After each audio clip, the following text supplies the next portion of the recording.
Pour preuve, dans le projet de société de notre parti, sur base duquel il a été élu en 2011, il avait, alors candidat du parti, martelé à la page 52, je cite, que contrairement à certaines dispositions du Code de la famille, la femme ne sera plus soumise à l'autorisation préalable du mari pour les actes juridiques dans lesquels elle s'oblige à une prestation qu'elle exerce en personne.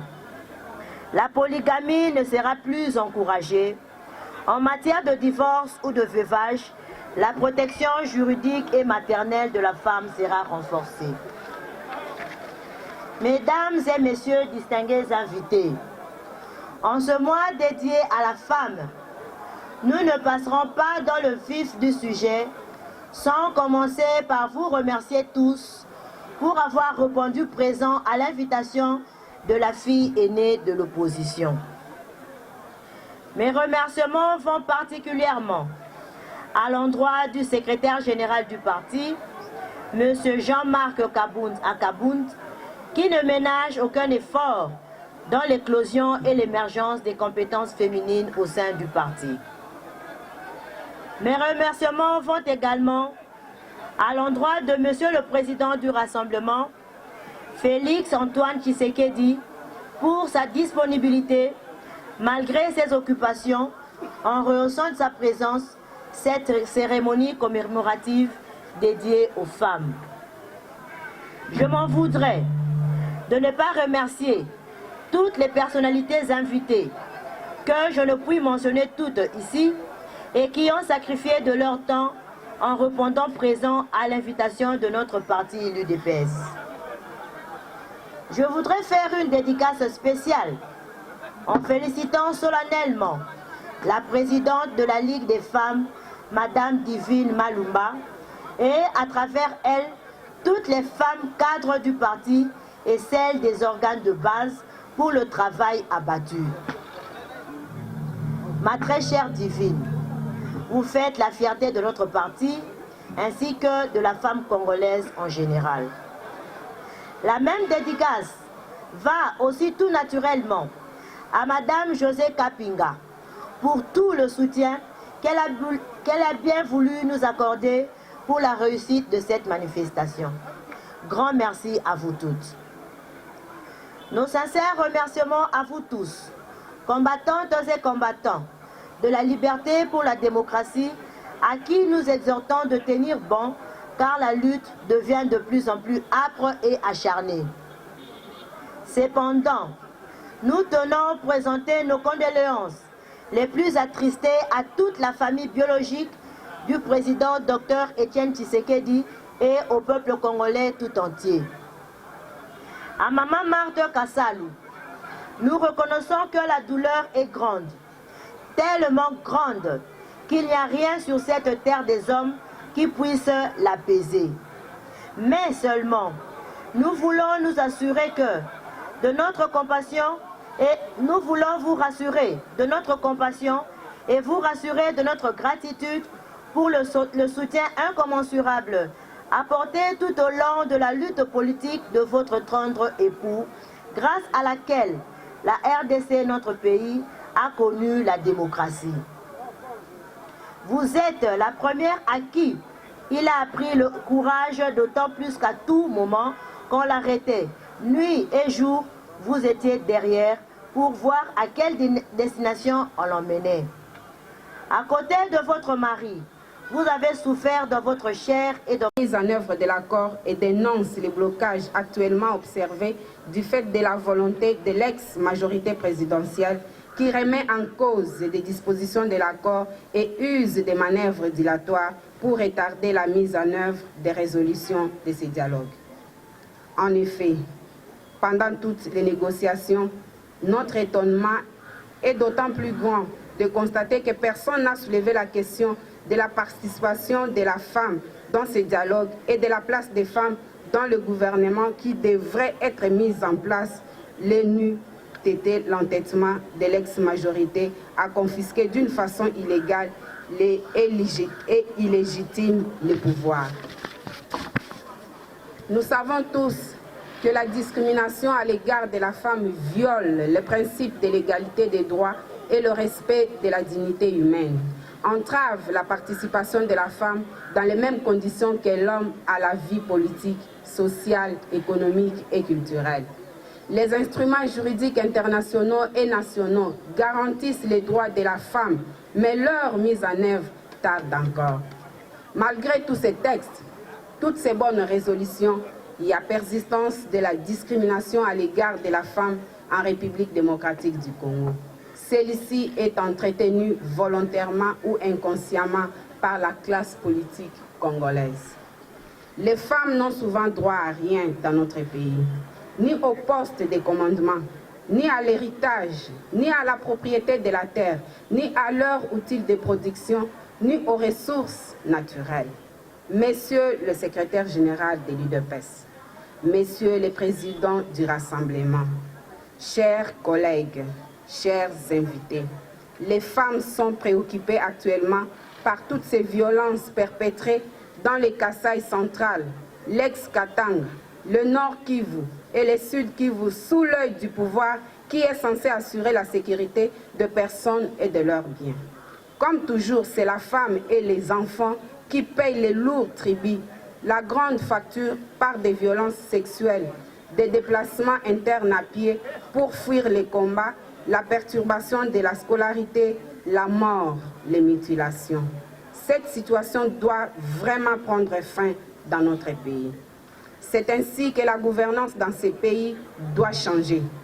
Les dirigeants actuels ayant montré leurs limites, qui frisent même la complicité, la non-assistance à personne en danger. Des hommes et femmes des changements doivent s'élever et prendre les flambeaux pour bâtir un pays plus beau qu'avant. Chères femmes congolaises, chères sœurs, ceci vous concerne. Le combat pour la libération de ces pays est aussi le nôtre, car nous sommes aujourd'hui victimes de la mauvaise gouvernance. Nous serons aussi les bénéficiaires du changement avec nos familles et nos enfants. La parité prônée par la Constitution ne doit pas être perçue comme un cadeau accordé par nos partenaires masculins, mais un droit. Ces droits doivent se mériter. Ne restons pas dans une position de mendiante, mais des personnes qui, sur la nation, doivent compter. Il faut pour cela que nous prouvions de quoi nous sommes capables. Brisons les mythes de l'infériorité, mais cultivons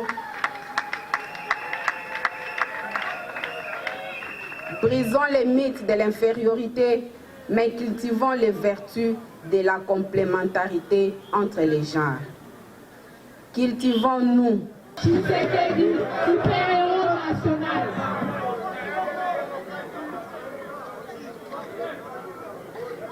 Mesdames, Messieurs, avant toute chose, je voudrais remercier les femmes des autres partis, des partis qui sont présents au rassemblement pour être venus honorer leurs collègues femmes de l'UDPS.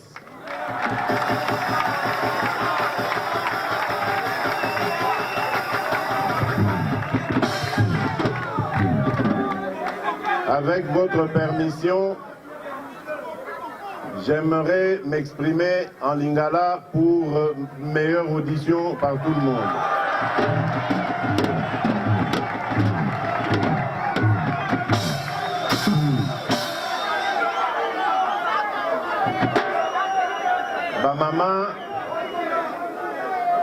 Bamama, lelo, ezali mokolo tozali ko clôturer moi oyo ya bino. Nalingi napesa bino longonya mingi na ndenge te soki bino te nde komba oyo ezali komba te. Bino nde boboti biso, bino nde bosungaka biso tango tokendaka bitumba. tangu tokenda bitumba soki bino botikali na sima pona kobongisa makambo ndaku te nde tolonga te.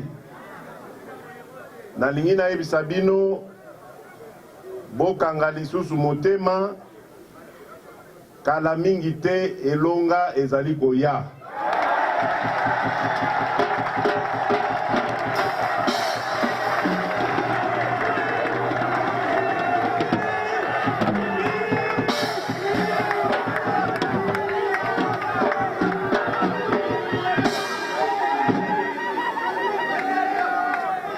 Nalobi bokanga motema po kala mingi te elonga ezali koya.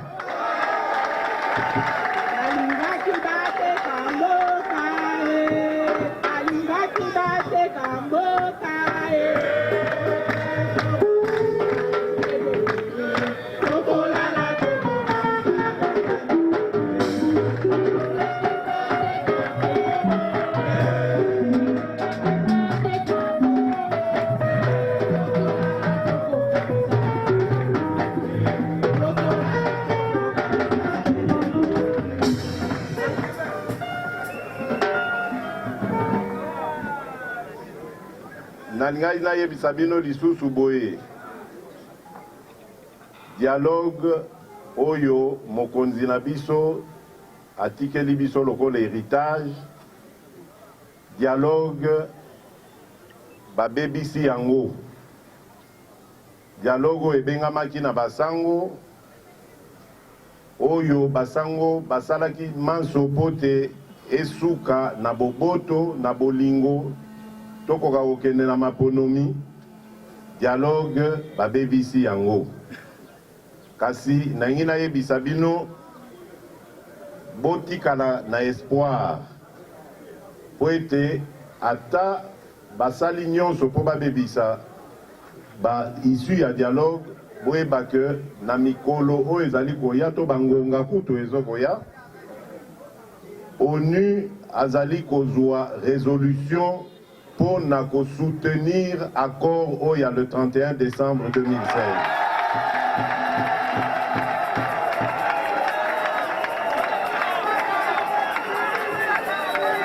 Donc atako baninga na biso oyo atako baninga na biso oyo ya kan ya Kabila ya Joseph Kabila basali matata milinga po ete tokoma kokende na boyokani te boyeba ke bato nyonso bapaya nyonso baza na nsima mpe bakoadopte résolution oyo ezali koaccompagner kosoutenir accord oyo ya le 31 décembre. Nazalaki na mingi ya koloba te po ete il faut kotikela bamama esika biso toyekaka nde kohonore bino kopesa bino baencouragement koyebisa bino te esika nyonso oyo possibilité ekozala ya kotia bamama tokosala maemanso po te bamama bakoka kozala na esika wana. Bamama congolaise boyeba ke bozali na rôle monene ya kojouer. Bino mutu bozali kobokola bana kopesa bango éducation kolakisa bango makambo ya malamu pe kosunga batata na bango soki bazokende misala to bitumba lokwa biso tokenda bitumba ya kolibere mboka. Yango tokobosa na yango te biso bamibali tokosala manso pona kopesa ka bino toujours esika na bino ezali oyo bozali ko mériter esika na bino oyo ekopesa biso pe possibilité tokendaka kaka toujours liboso. Na tondi bino botondi, Nzambe asunga Congo, Nzambe asunga ba mama ya Congo. Je vous remercie.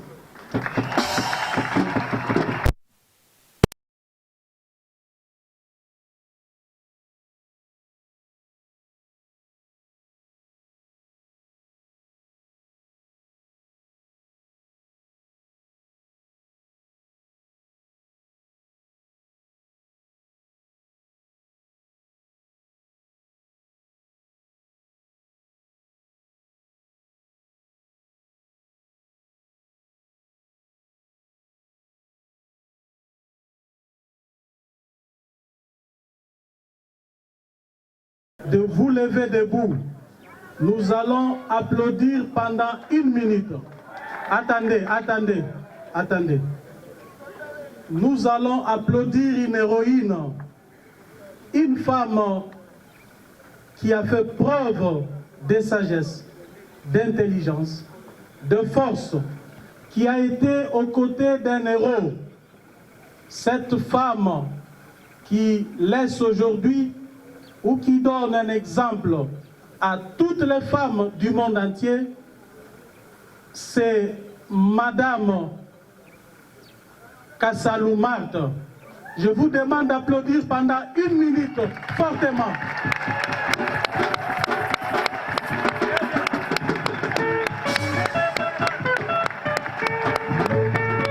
Applaudissez s'il vous plaît, applaudissez.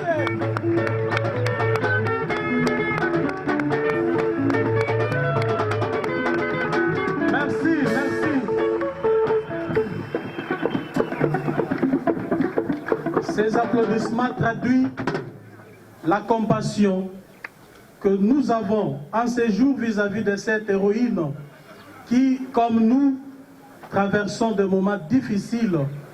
En ces moments de la femme, notre président n'est plus, il est dans une morgue. Mettons-nous à la place de cette femme qui a beaucoup combattu, qui, aux côtés de son mari, n'a cessé de subir les affres, les douleurs que son mari subissait. C'est ça la signification de ces applaudissements. Je vous remercie. Nalingi na loba na lingala. Boebi, les lotos ont clôturé moi de la femme. Nayoki ba maman basali ba discours. Na ba français moko ya kitoko. Nayoki non seulement que ba maman bazo kanisete injustice ezali, mais bazali pe ko incriminer ba papa. Balobi ete injustice wana ba papa nde bazali à la base. Ngape nakanisi ete ezali bongo parce que monde capitaliste otozana yango eloko ekope sa manette cadeau ezali mutu nyonso akobunda. Mais bitumba ba mama esengeli ezala pe bitumba ya ba papa. Parce que maman azope sa vie. To éviter mbula bone salamaki après kokelama ya Adam. Nzamba keli Adam. To éviter mbula bone kelamaki po bakela Ève. Na yango biso lelo tozala. Donc mwasi nde apesi bomoi na se ya mabele. Mwasi azali makasi, c'est une force. Nga na lingaka te basi bazalaka komi se plaindre. Bazali na makasi ya koegale mibali. Naza na ba preuve na parti ya na biso ya IDPS. Basi o basali biloko mibali bakoki kosala te. Nakanisi na marche le 19 septembre. Massage ezai kobeta ya makasi na boulevard Lumumba na Baluka. Namona bamama na sima na ngai. Ti lelo naza bilongi moko soki namoni na koyeba ke mama oyo tozalaka na ye na marche. Na kokiata ko citer komba moko Madame Kitoko, Monique Kitoko. Na ba mama mususu na biso parti balata bilamba ba musulman. Image wana na bungisa kangote. Basi wana bazalaki pembeni na ngai. Masasi ne bato bazali kokweya basi wana tozalaki na bango. C'est-à-dire que politique ezali domaine ya mobali ye mokote. Politique ezali domaine ya mobali na mwasi. Lelo yo mwasi akotikala na ndaku te, po alamba, po asokola bana te, na mobali na mwasi tozokende liboso. Na parti bino moko boyebi, parti neto ya biso, kado ezalaka. awa na banzite. Donc moi signon ce sengeli abunda makasi boti koloba na yoki. Mais na kosala la pe o bino bosengi. Bino pe bola la te. Bo mi mobiliser makasi. Bosala makasi poete bozala lolenge moko na diapason moko na ba combattant mibali. Poete bo mériter ba poste bo mériter 50-50 wana. Ezali méritocratie. Ezali cadeau bakope sabino te. Pour nini tokope sabino cadeau te parce que bozali ba être vivant net biso net mibali. Différence ensemble à mon côté ezali. Donc bino bo sala makasi pour bo mériter 50% wana. Déjà basi ebele bazo ça la preuve que ce soit na rassemblement, que ce soit na IDPS, il y a combat politique na bango, il y a courage, il y a détermination, nazali ko féliciter bango.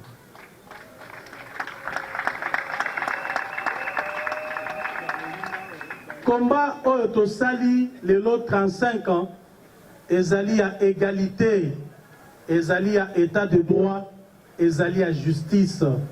Na moni ndenge biso tokoki kocha état de droit te, to kocha justice, soki to tenir compte na jarté.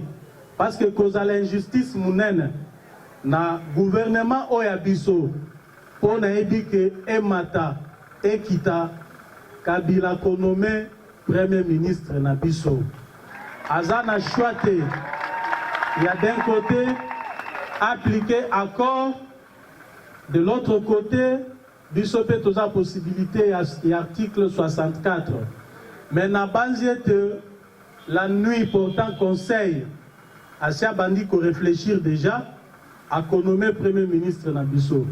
Nazali kolaka basi nyonso. Et parce que le Premier ministre a causé la biso, ngai, na causé la porte-parole na bino pour la représentation à basi na gouvernement.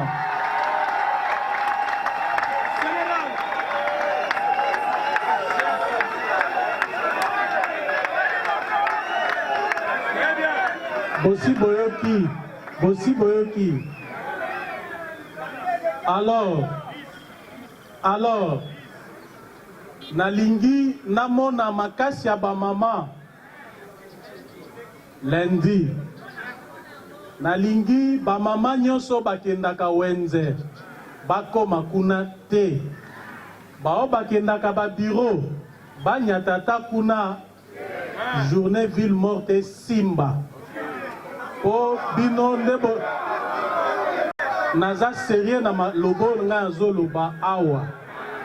Ce qui a nommé Premier ministre était avant le 10, Tokokutana Esika Nabiso Tolingaka. Esiko Tomi Santiraka, ba combattant ya solo. Tosengi na yango ba mama bozala mingi na balabala mukoloana. Po bozonu ka parité biso tondimi na gouvernement bokozala wana. Mais le 10 boza la peine à balabala. Na ebi ke bokozalana pona uti ebisabino ake na mona kabango. Mukoloana soki na kufaki na kufa na ba mama parce que nazaki na bango. Donc